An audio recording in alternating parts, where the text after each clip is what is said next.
চিত্রাঙ্গদা, আমি রাজেন্দ্র নন্দিনী,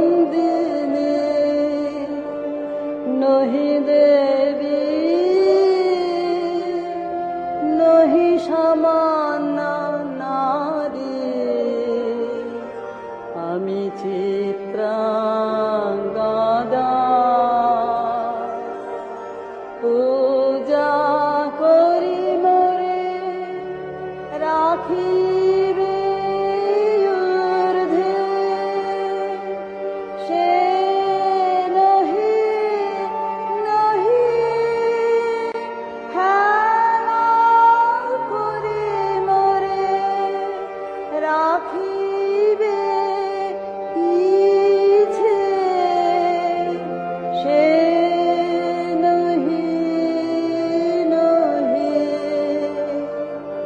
পূজা করি মোরে রাখিবে ঊর্ধ্বে।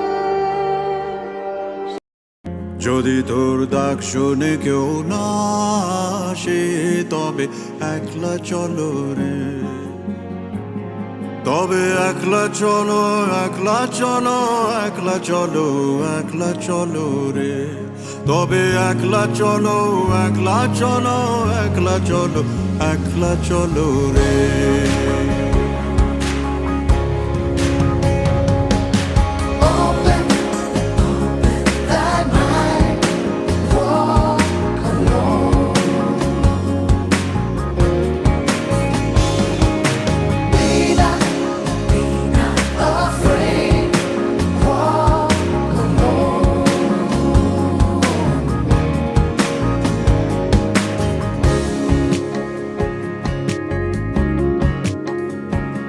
যদি কেউ কথা না কয়, ওরে ওরে ও ভাগা, কেউ কথা না কয়, যদি সবাই থাকে মুখ ফিরায়, সবাই করে ভয়, যদি সবাই থাকে মুখ ফিরায়, সবাই করে ভয়, তবে পরাণ খুলে,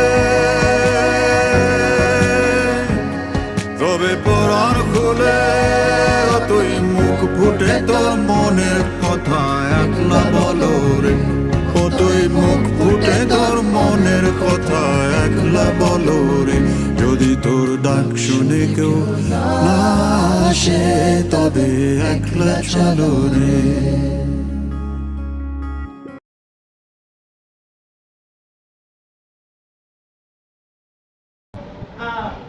এখন তাই বলছি যে পড়াশোনাটা কোনোদিনও বৃথা যায় না। আমি ভেবেছিলাম যে আমি এমকম করে আমি সেই নার্সিং এ যাব, নার্সিং এ তো সবাই এইচএস পাস করেও আসছে, তাহলে আমার এত বছরের পড়াশোনাটাও তো বেকার নষ্ট হলো।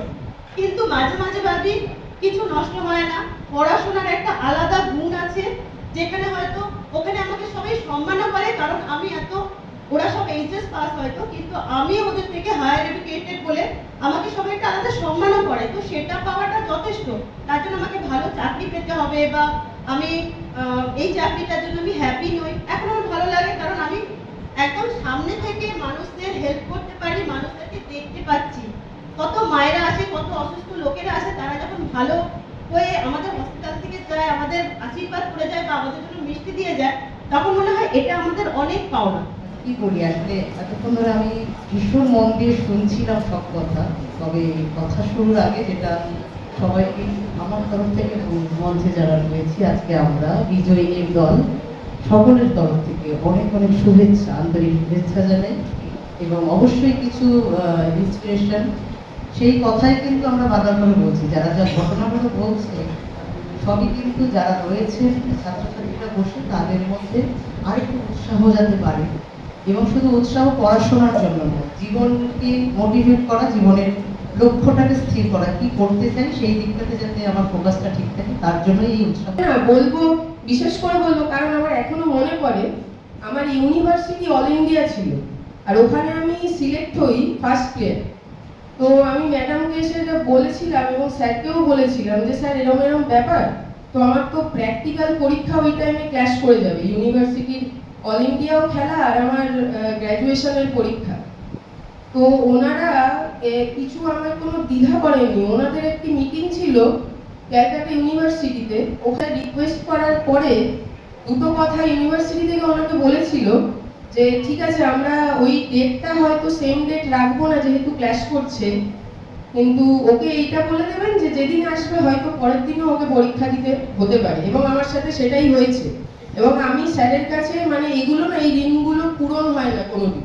যে আমি সত্যি ওনার কাছে মানে ভীষণভাবে গ্রেটফুল যে স্যার এই জিনিসটা বা পুরো ডিপার্টমেন্ট বা পুরো কলেজ আমাকে এইভাবে হেল্প করেছে বলেই আজকে আমি ওই পরীক্ষাটাও দিতে পেরেছি গ্র্যাজুয়েশন। এবং আমি ওইবারে ইউনিভার্সিটি ক্যাপ্টেন ছিলাম অল ইন্ডিয়া টেবিল টেনিসের।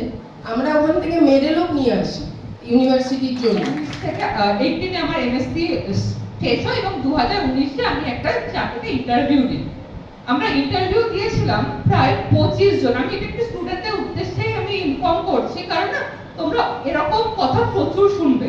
আমাকে প্রচুর লোক বলেছিল তোর স্ট্যামারিং আছে, প্রাইভেট অফিসে যাবি না, কিচ্ছু করতে পারবি না, 2 মাস বাদে বাড়ি চলে আসবে। যারা ওখানে কথা বলছো না, যারা শুনতে ইচ্ছা করছে না, ঠিক সেম সিনারিও আমার ছিল। বাট এইটুকু বলছি, আজকে নিজের মধ্যে জেদ রাখো যে আমি পারবো। যেদিন আমি ইন্টারভিউ দিতে গেছিলাম 100 জন মনে আছে একসাথে ইন্টারভিউ দিয়েছিল। সেখান থেকে আমার যখন ইন্টারভিউটা হয় 40 মিনিটের ইন্টারভিউ ছিল, বাকিদের যেখানে 10 মিনিট করে। আমি ভেবেছি আমার হবে না এখানে। বেরিয়ে এই 100 জনের মধ্যে আমাকেই সিলেক্ট করা হয়েছিল।